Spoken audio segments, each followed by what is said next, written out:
students, welcome to Best Mathematics. இன்னைக்கு நம்ம class 11th exercise 1.3 வந்து first sum பார்க்கிறோம். ஓகேவா?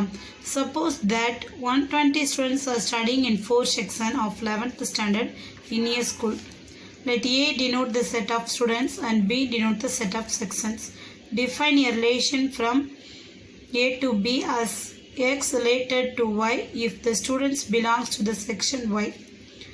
Is this relation a function? What can you say about the inverse relation? Explain your answer. என்ன கொடுத்துருக்காங்கன்னா ஒரு ஸ்கூலில் வந்து ஒரு 120 ஸ்டூடெண்ட்ஸ் வந்து 4 செக்ஷனில் படிக்கிறாங்க. இதில் ஏன்ற செட் வந்து நம்ம என்ன சொல்லுவோம் அப்படின்னா செட் ஆஃப் ஸ்டூடெண்ட்ஸ்னு சொல்லுவோம். ஓகேவா?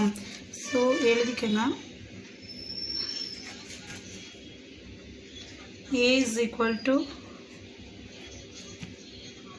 set of all students. B is equal to அடுத்து என்ன செய்யணும்? B denoted set of sections. So set of sections. இது வந்து ரிலேஷன் வந்து ஏக்கும் பிக்கும் தான் ரிலேட் பண்ணியிருக்காங்க. ஓகேவா? This is a students, this is sections. ஓகேவா? அதுக்குரிய கண்டிஷன் என்ன கொடுத்துருக்காங்க அப்படின்னா x related to y if the students belongs to the section y. So அது ஒரு தடவை எழுதிடுவோம். என்ன ரிலேஷனுக்கு கண்டிஷன்ட்டு x related to y if the student X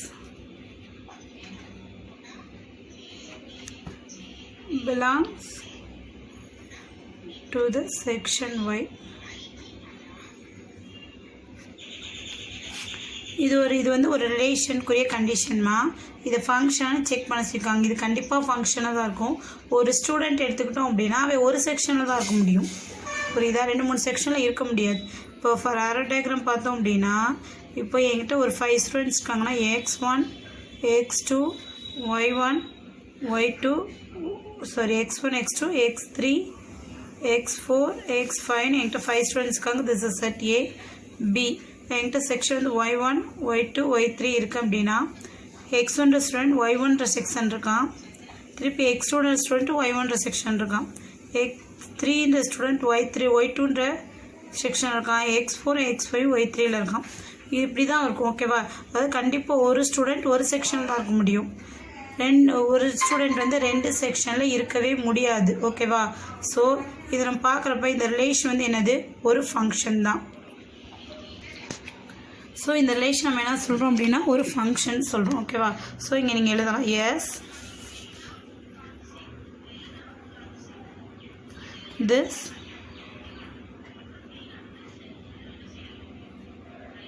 relation is a function. இந்த ரிலேஷன் ஒரு ஃபங்க்ஷன் அப்படின்னு சொல்லுவோம். ஏன் அப்படின்னா in every element in the domain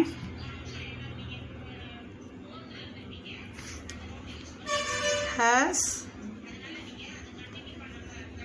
unique image.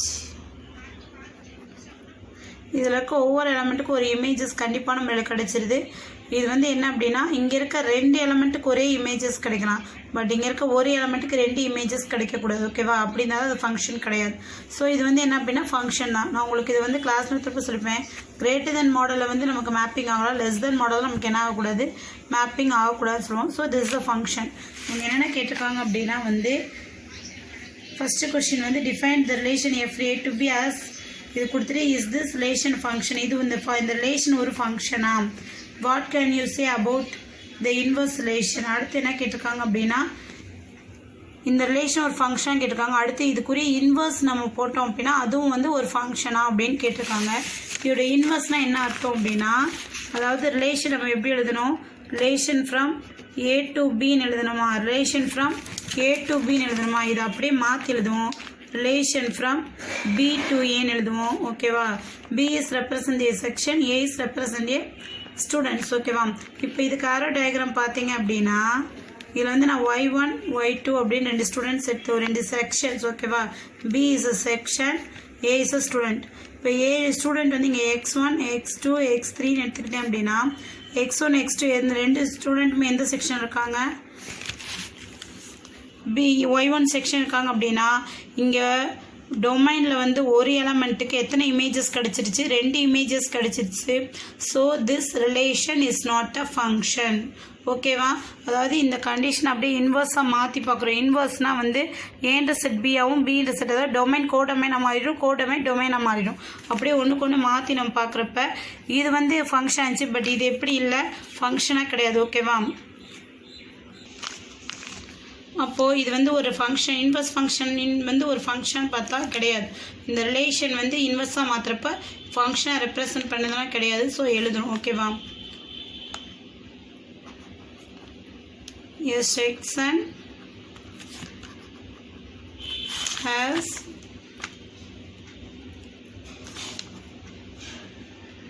many students. ஒரு செக்ஷனில் வந்து நிறைய ஸ்டூடெண்ட்ஸ் இருப்பாங்க. ஸோ இது வந்து ஃபங்க்ஷனை மேக் பண்ணாது. therefore the inverse relation, இந்த ரிலேஷனுக்கு இன்வர்ஸ் எடுக்கிறோம். ஓகேவா? So the inverse relation does not